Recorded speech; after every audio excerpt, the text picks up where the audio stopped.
A warm welcome to HoppiTV.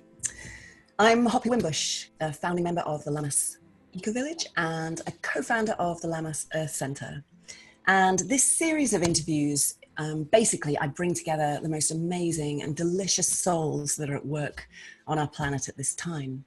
People that are really living with soulful purpose. And I have with me today the absolutely delicious Polly Higgins, who basically is dedicating her life to advancing one law, the law of ecocide, to protect our one beautiful earth. Polly Higgins, it's an absolute joy to be with you here today. Hoppi, thank you. It is my delight. Fabulous. And so ecocide, I mean, describe, for people that have never heard of ecocide before, don't even know what that is, would you mind describing what is that, where did the term come from, and how are you working in this regard? Yeah, ecocide is essentially serious harm to the planet, ecosystem destruction, loss or damage. And what I've done is I've given a legal definition to that word. The word itself has been around since 1969. In fact, it was a remarkable individual, Arthur Goldstone, who had invented Agent Orange. He woke up one morning with absolute horror at what he had invented and declared, "I have created an ecocide." And he spent the rest of his life campaigning to stop chemical warfare. It was to become a crime.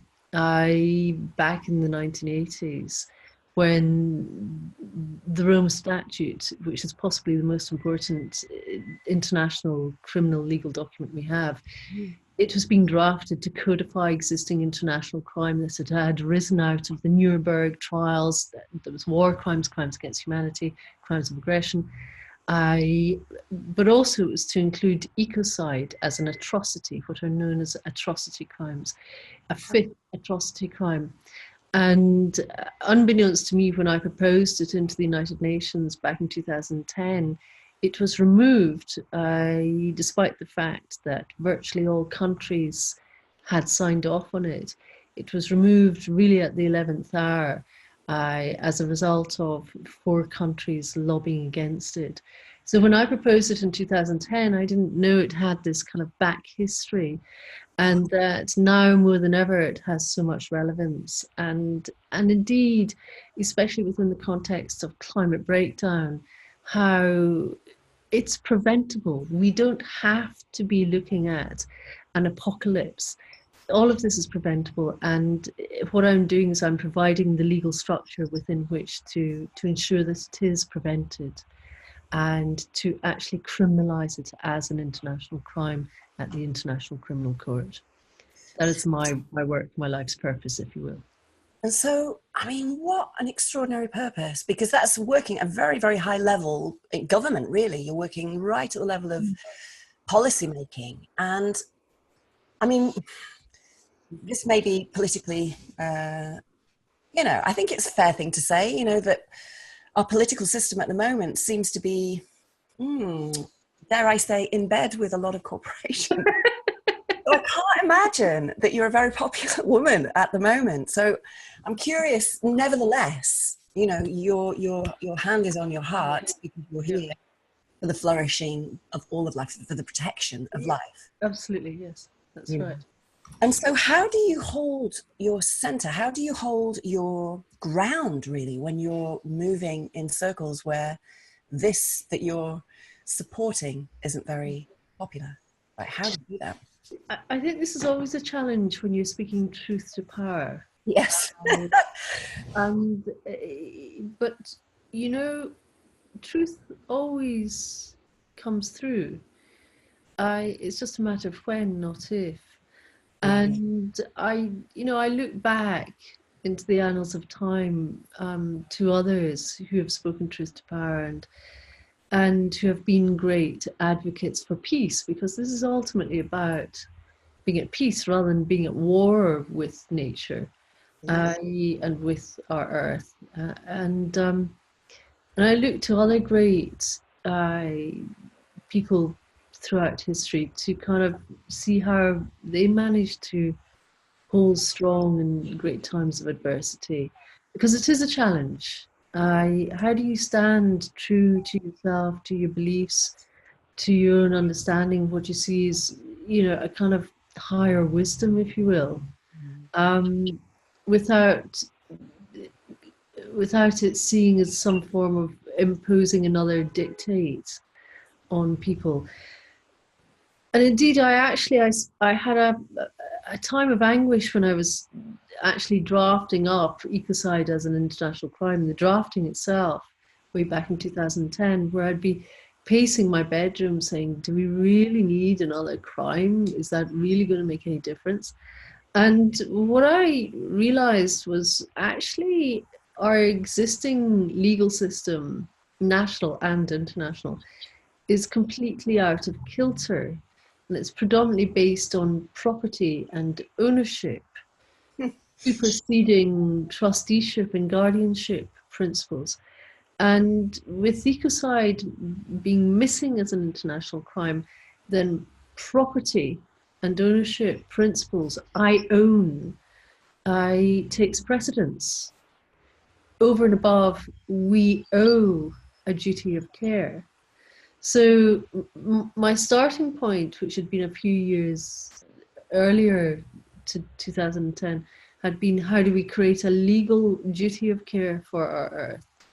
And I came to the conclusion that actually all we're doing is we're realigning law, and realigning it actually with higher law, with natural law, which puts the interest, the health and well-being of the whole, the ecosystem, first and foremost.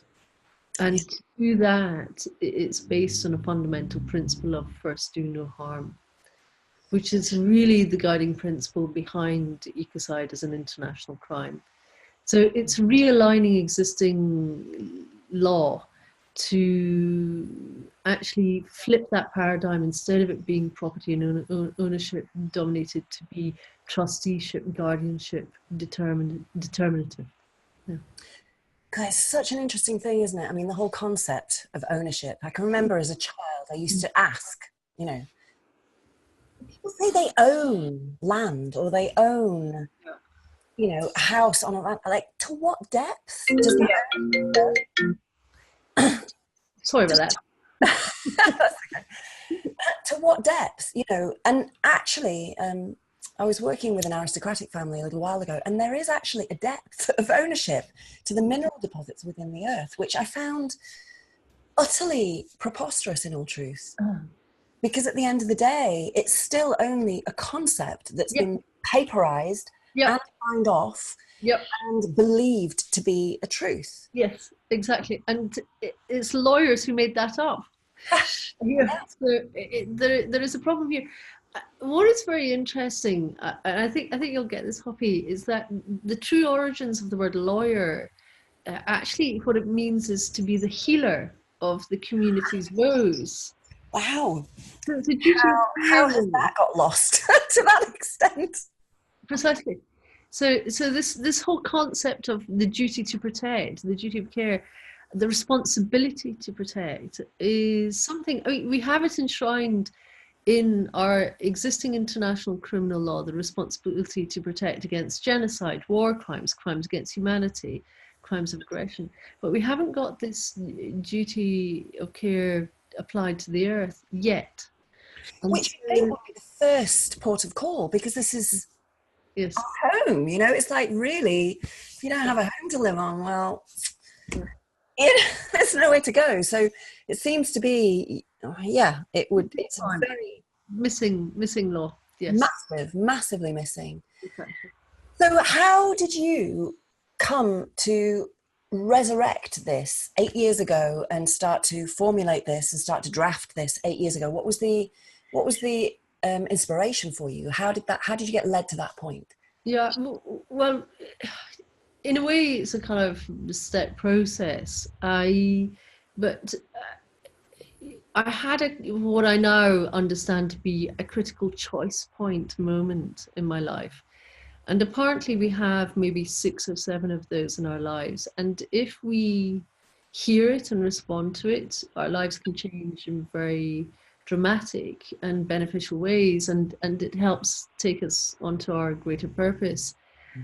This particular critical choice point was when I was in court as a practicing barrister in London, and I had been representing an individual who'd been very badly injured and harmed in the workplace.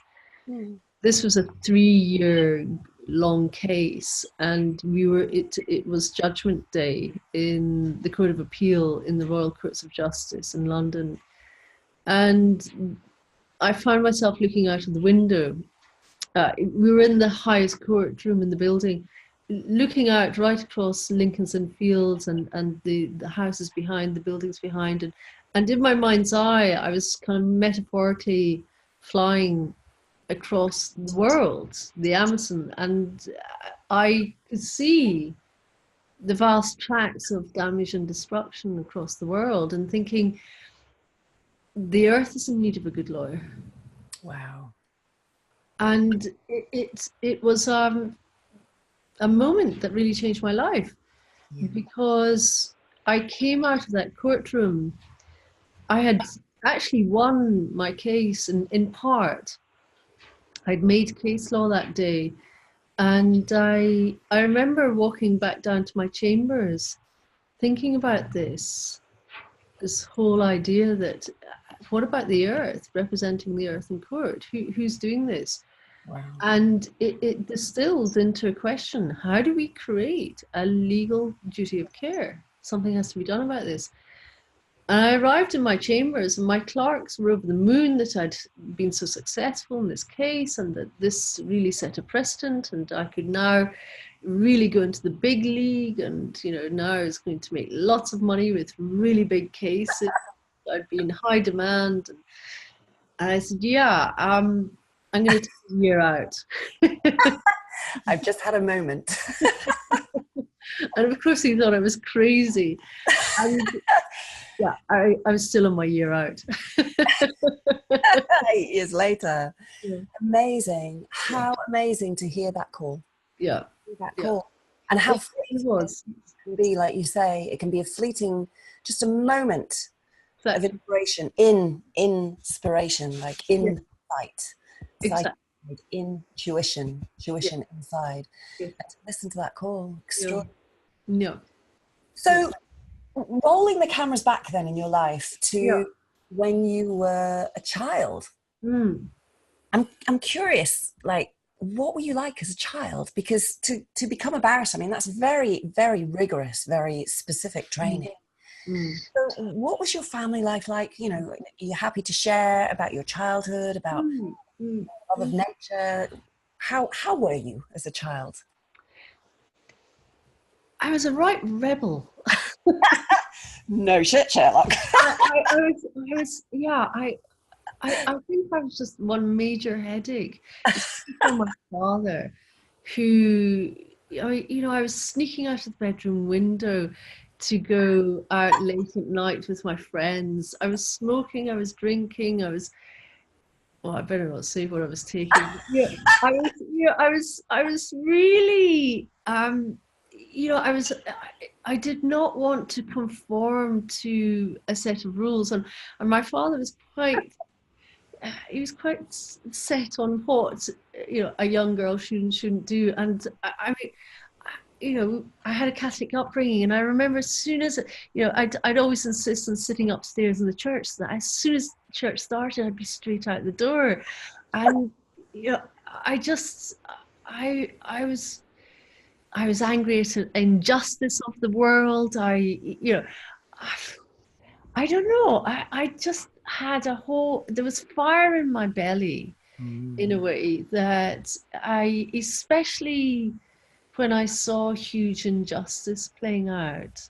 I remember being very shocked as a young child, seeing on television starving Ethiopians. Yeah. And it shocking me to the bone. And I was really a young child and being really quite almost traumatized by what I had seen. And the fact that adults were treating this as if, well, that's the way the world is. I couldn't kind of make sense of that. And I remember when I was at school, I was sent to an all-boys Jesuit school, challenging a teacher who punched a little boy, or was about to punch a little boy. And I was so enraged at the injustice of this, where this little boy was 1/3 the size of the teacher. Wow. And he was just about to punch the living daylights out of him, that I punched the teacher instead. And as a result, half an hour later, I was outside the school gates. But, you know, in a way, there was this strong thread of standing up for injustice. Yeah. It was really, you know, and there's something in me, and, you know, not everyone has this. It took me quite a while to learn this, that, you know, not everyone stands up and says, that shouldn't happen, that's wrong, that's harmful, you know, it's going to stop. It took me a real while to begin to understand that, you know, an awful lot of people will turn a blind eye. And it took me even longer to begin to have compassion and understand that that is a survival mechanism for many people, that it's too much of an overwhelm. It's a sense of being powerless, that being frozen, fearful of challenging the state, the whoever it is that's perpetuating the injustice. And for me, I don't seem to have that gene. You know, it's hooray! We need truth sayers. Truth sayers create evolution, right? Yeah. But also, it's countered by another thing. I have a very strong sense of in the words of my dear friend Charles Eisenstein, what a more beautiful world our heart knows is possible could be. And I'm very, you know, driven by that. I have a very strong vision of what, you know, a harmonious, beautiful, peaceful world could be. And, you know, I experience that sometimes, and I know it's there, and it's possible to be, rather than the exception, to be the rule. I mean, you know, where you're living in Lammas is a beautiful example of that. You know, here where I'm living in the Cotswolds is a beautiful example of a very ecologically engaged community. I live in a very biodiverse valley where everyone's either farming organically or biodynamically, where the woodland is protected, you know, where the bird song is vibrant, and, you know, where biodiversity is flourishing, and so this is, you know, very important. It feeds my soul, and I have a great belief that this could be for all, you know, should we choose it. And so I'm very interested in how we proactively invite others to engage in that journey of creating that more beautiful world that our hearts knows is possible. Yeah, absolutely. I mean, it's interesting, isn't it? It comes down to me with the consciousness of separation, which can pillage and take and rape and, you know, gouge out, really, and just with self-interest at heart. Or the consciousness of connection, which is definitely, you know, how can I help? How can I serve? How can we move forward together? Exactly. Which is a very, very different consciousness. Yeah. And, you know, the laws that you're, I suppose, or the framework that you're up against is almost of the old paradigm of separation. Yeah. There are laws, there are atrocity laws, and there are, you know, laws for human beings, but none, obviously, as we know, for the planet. And it's how to create that connection again with our earth. I mean, so many commonplace people, you know, we get thousands of visitors here every year, people just coming through. Some people are moved to tears because they're seeing a landscape that's just working, you know, it's intelligent, and it's working, and it moves people. And if you think about, you know, little children, how many little children are sang the song Old MacDonald Had a Farm? It's embedded, you know, it's like embedded in us to have relationship with animals, have relationship with land, have relationship with with the earth. Mm-hmm. And yet somehow we've created, and it is a co-creation, we've created a world where, yeah, money and greed seems to be paramount. Yeah. But it's only because it's the kind of dominant noise, if you like. Yeah, I'm not entirely convinced that it is as prevalent as we think it is. Mainstream media portrays it as the only story out there. Mm. No, of course it's not. This is why I'm very interested in alternative media, Positive News, for instance, Permaculture Magazine, The Ecologist, Resurgence, where actually you're hearing a very different narrative. And I know there are millions of people around the world who are actually engaging in a very different narrative.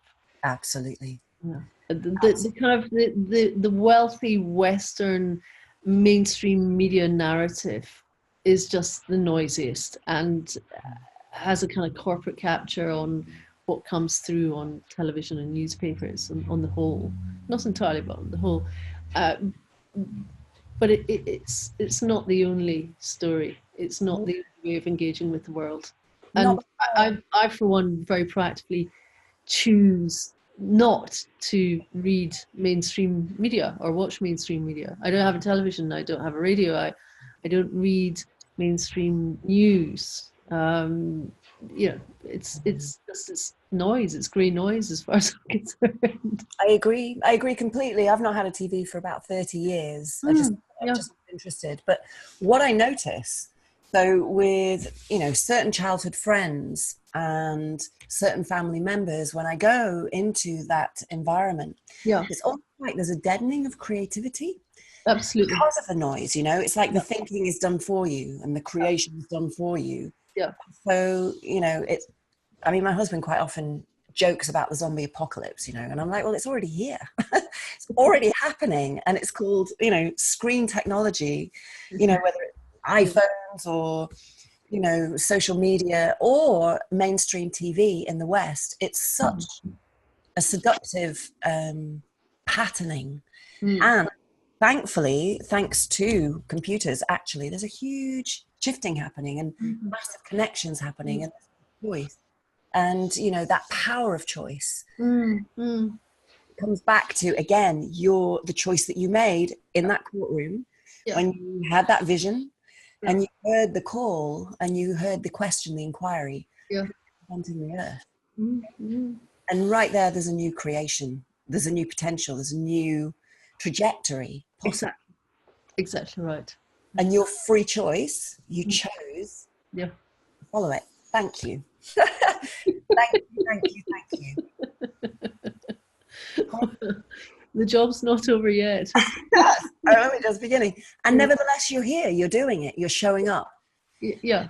So what are your main barriers, would you say, to, and where is it at right now? So where are we? We're 2019, January 2019, this interview.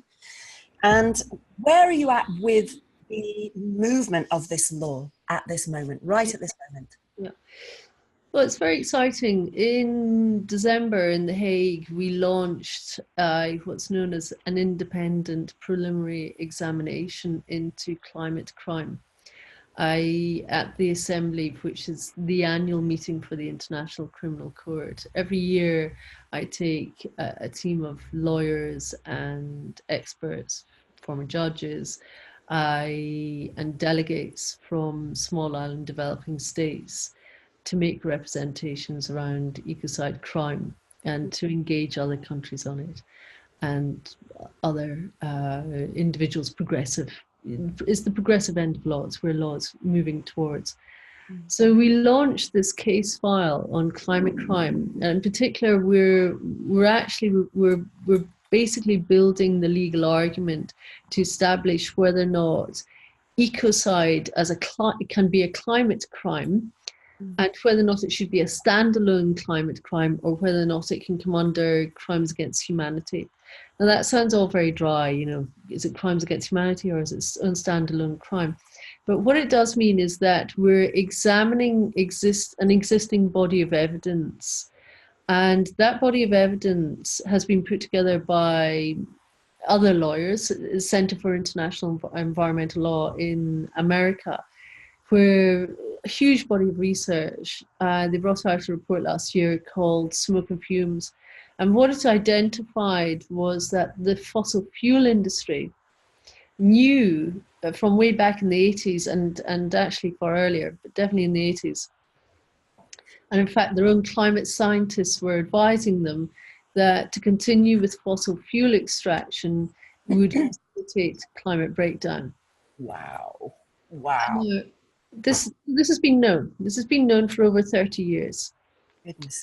But more than that, it's what those companies then did with that knowledge. And what the evidence suggests is that the fossil fuel industry as a whole then financed a huge campaign of dissemination of information designed to confuse the public on climate issues. Wow. For over 3 decades. And so not only is there knowledge of the serious harm of the climate ecocide, but it's what you do with that knowledge. Okay.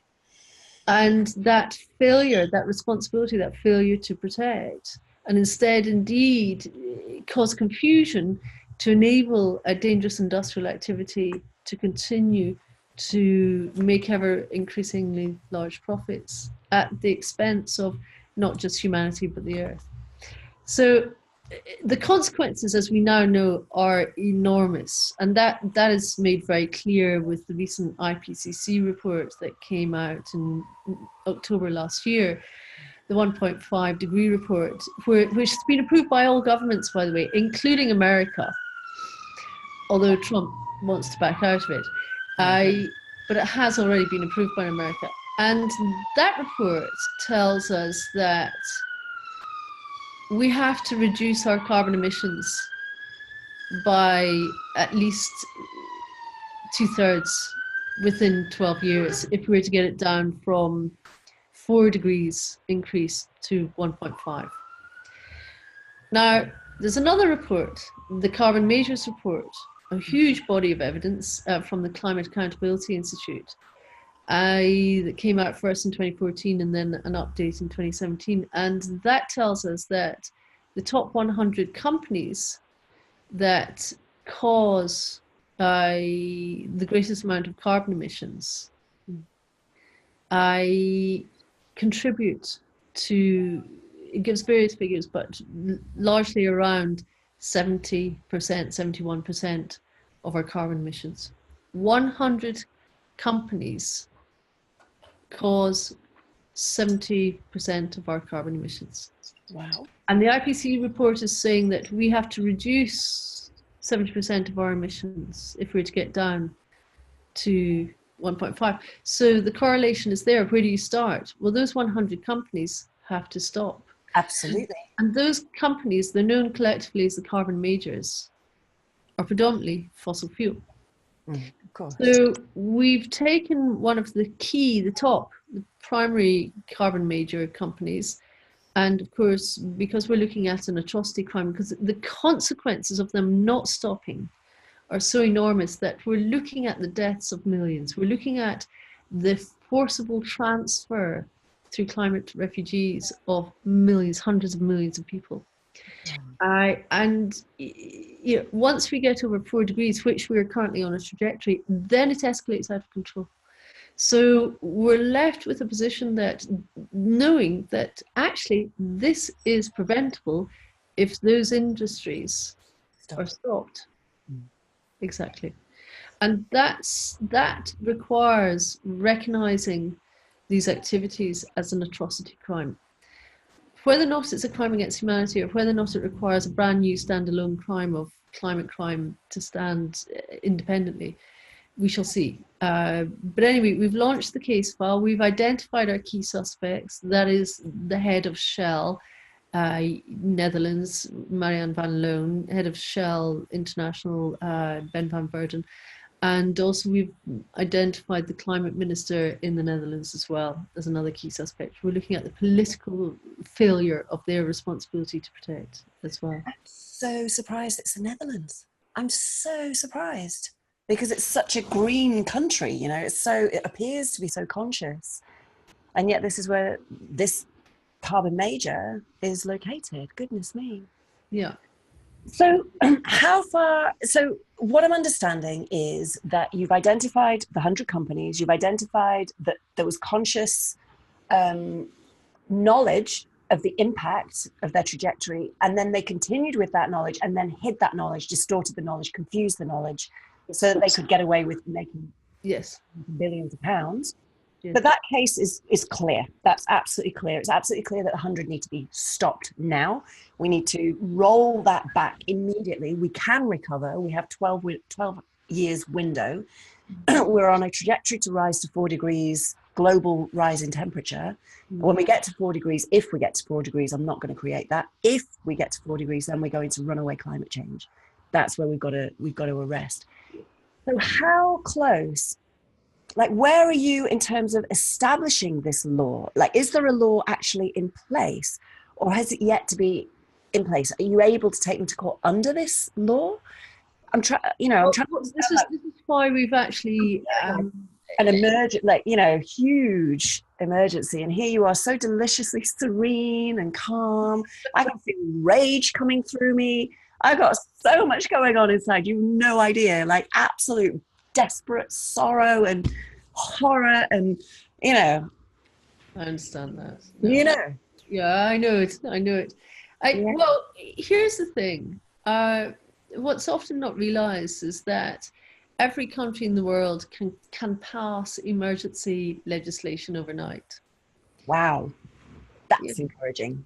So it depends whether or not you see this as a climate emergency, whether or not you're prepared to pass legislation overnight, or it goes through the existing channels of the International Criminal Court, either, and we show that it is an existing crime against humanity, or that it's proposed as an amendment to be a new international crime of ecocide. Either way, it doesn't really matter. Whichever way gets us there fastest is what's critical here. And things can move very fast when there is concerted political will. And that's what I've been working on now for a number of years with a number of signatory states. So it's more a matter of help us make that happen, because our greatest barrier to this is actually funding. Not so much for, yes, our team, clearly, that's a different matter, but for those small island developing states, for them to advance ecocide crime into the International Criminal Court, it costs money, practical stuff. To take a team of delegates to The Hague for the annual assembly is a £50,000 exercise. You might think in Europe that's not very much, indeed it's not. But if you're a small island developing state with 100,000 people, well, in fact, some of them have 10,000 people, and that's a quarter of your GDP, and you've just had a tsunami, rising sea levels, floods, what have you, that's not climate change in the first place. Because they're on the front line. Then it's actually almost impossible to justify why you're getting people on flights to go over to the CUD and present a new law. So that's why we've set up our Kickstarter campaign, if you like, Mission Life Force, to invite people to sign up as Earth Protectors in Law. You can sign up to our Earth Protectors Trust Fund, put some money in the pot, and it's ring-fenced. It is only for the purpose of funding for the delegates and the lawyers, their flights, their accommodation, their food, to go to these key meetings, annual meetings at the Assembly and other attendant meetings, to take Ecocide law forward into the International Criminal Court. Amazing. And if there's one thing that, I mean, we kind of joke here in our base premises here that we are the smallest campaign that nobody here ever knows about that is going to make the biggest impact in the whole of the world and humanity, not just now, but for future generations. So, please do sign up, become an Earth Protector at missionlifeforce.org and help us make this happen, because it is a game changer. It is preventable, and it is eminently doable. And that actually is very, very important to remember, especially in times of great anguish, when we look at all of this and think there is no way out of it. The impossible is always possible. We just have to find the route. And that's what I'm doing, is I'm proposing the route to take it forward, the fast track. Yeah, absolutely. And it's as if, I mean, as I, the different people that I'm talking to, the different people that I'm having conversations with, there's so many people being called in very, very different directions. And it's almost as if, I don't know, I like to think of the intelligence behind life driving people, key people into key positions to see whether or not in the game of consciousness that there can be a collaborative, cooperative evolution to a new paradigm. I mean, this is one of the things that I love to play with and create in my mind and in my eye. For you, you're feeling called in the legal sphere, to make profound, massive change. Small group of people making huge waves. Here we are in a damp, a damp little corner in West Wales, growing a few leeks and potatoes and building our houses, with a little bit of sheep's wool from the farm over there and some recycled windows from over there. And somehow we're a beacon, moving out in the world. Wonderful. Sharing, in our humble way, the way that we can make waves, and there are massive waves being made by small people. And I think one of the big key messages is it doesn't matter who you are. If you just listen to the calls inside, listen to the, the images that come up inside, the visions that come of flying over the Amazon and seeing the devastation and then seeing your gifts, the gifts that you have, how you can listen, how you can, listen to the inquiry and then take the courage to make the step and to make the choice. Yeah, and it is a process of deeper personal inquiry and giving the time to do that. I was very struck. I was watching the film about Nelson Mandela recently, The Long Walk to Freedom, and it's based on his autobiography. And the difference in the trajectory of his life and his wife's life, Winnie Mandela, and how he had time to think, to go into a process of deeper inquiry.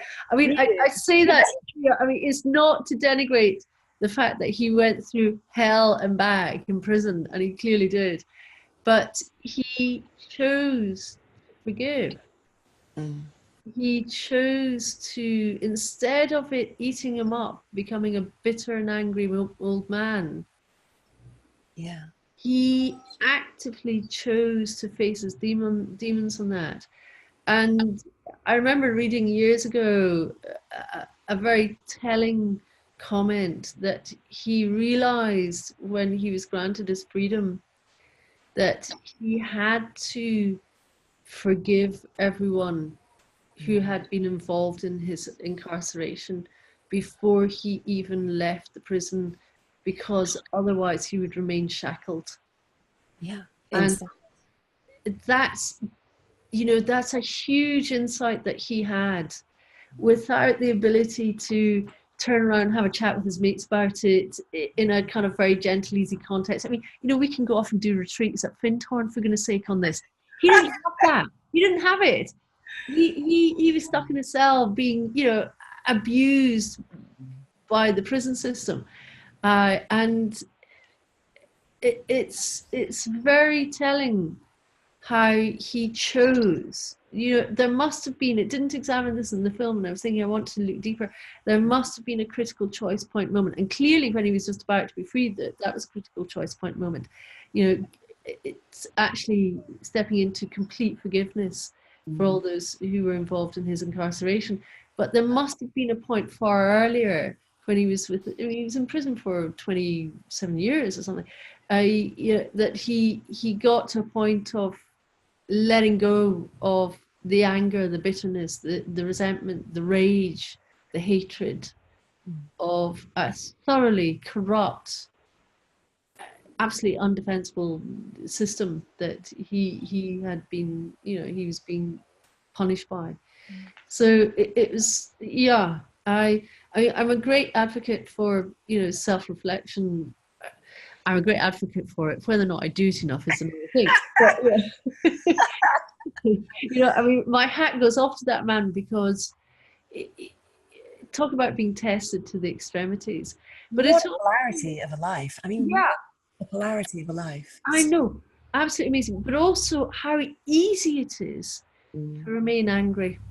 Yes. To remain vitriolic, to remain in the state of fight, and the bitterness that prevailed, that he was countenancing, the desire to punish the white, the desire to, and the atrocities that were happening within the townships themselves, allegedly led by his wife then, and subsequently, former wife, and how he stood for peace, how he recognized that this was untenable, that it would just be replacing one apartheid with another, only in a black name rather than a white name. Absolutely. And how that was not the way to go, and how he took that out into the world. It was just utterly astounding, remarkable, and how that's changed our lives. It took, remember this, it took apartheid becoming a crime. It had to be made a crime, an international crime, an atrocity crime, for it to officially end. I know. It's the same with ecocide.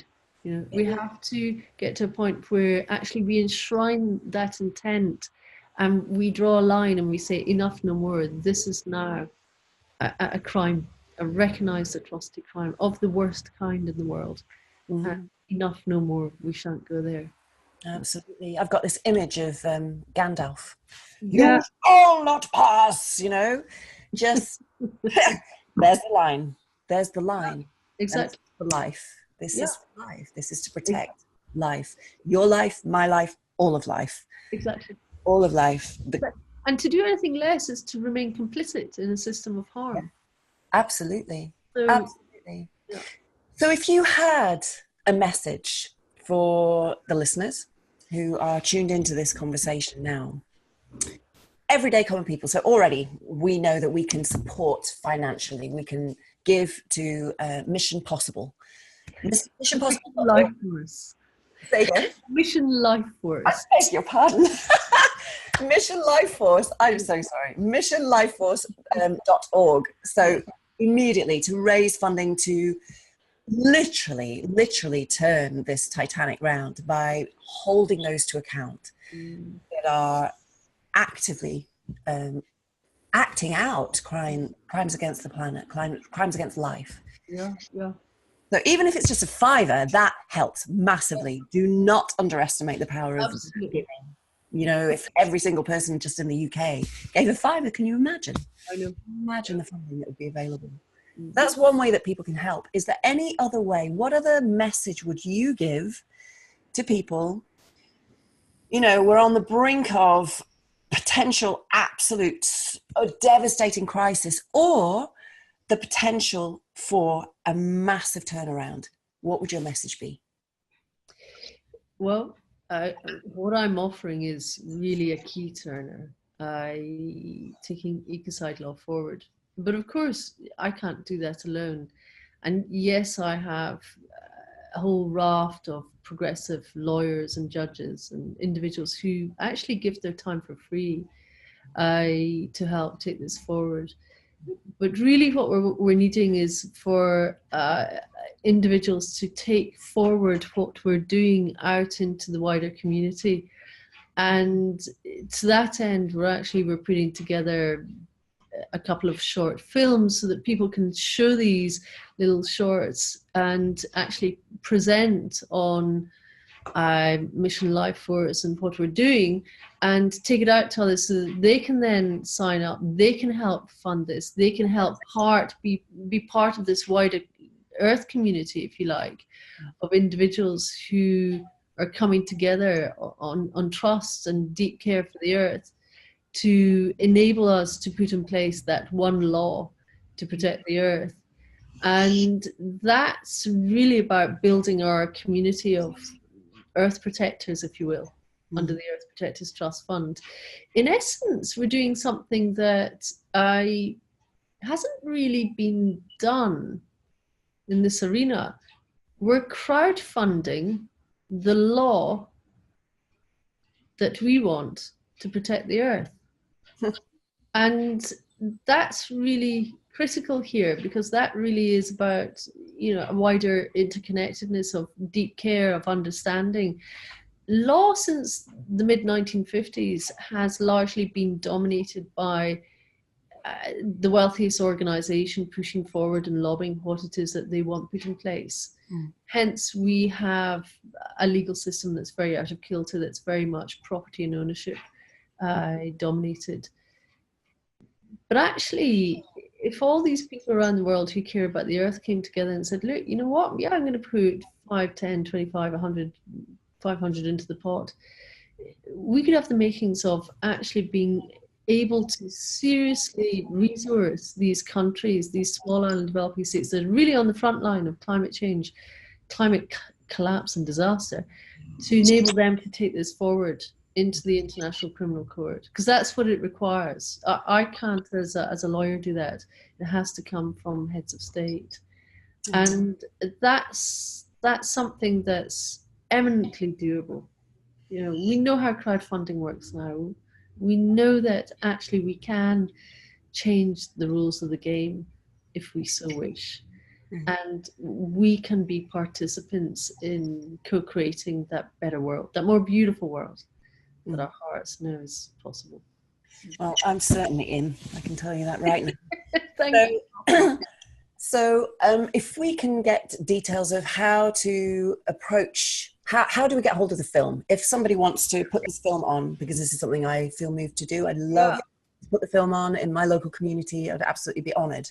Yeah, that would be really great. So we're in the midst of preparing it, and it's going to be up on our website, missionlifeforce.org. And you're going to be able to basically, you know, download it, share it with your friends. And we're very keen that people then take it forward, share it with their friends. And actually, we thought it'd be really fun, have tea parties, invite people around that you know care about the Earth, and say, come on, have a look at this, see what you think. Come help us make this happen and take it out, so that they can then take it out and they can take it out again. There's a phrase for it that they use in America from the Bernie Sanders campaign, who have really kind of, you know, informed what we're doing. It's called rinse and repeat, which we love. The idea you put in the washing machine, you know, recycle it. But it is that. It's, you know, it's because it's quite a complex subject. You know, people are sometimes scared about law, and to really, you know, give it in a sort of succinct way so that you can present it in a way where you can just show a video to help explain things and invite people to engage in it, then can actually make it far easier for everyone to understand it. And the beauty with a video, of course, is you can play it again and again. It takes on its own life and can be shared in many different ways. Hooray. Well, I can't wait for that to come out. And Polly, I'm absolutely delighted to have connected with you, to have shared space with you, and thank you so much. On behalf of all the ones that are watching and listening here, just sending you all the power, all the love that exists on your path. Thank you very much, Hoppi. Much appreciated. Thank you. See you very soon. See you soon. Bye bye now. Bye bye, love. Bye bye.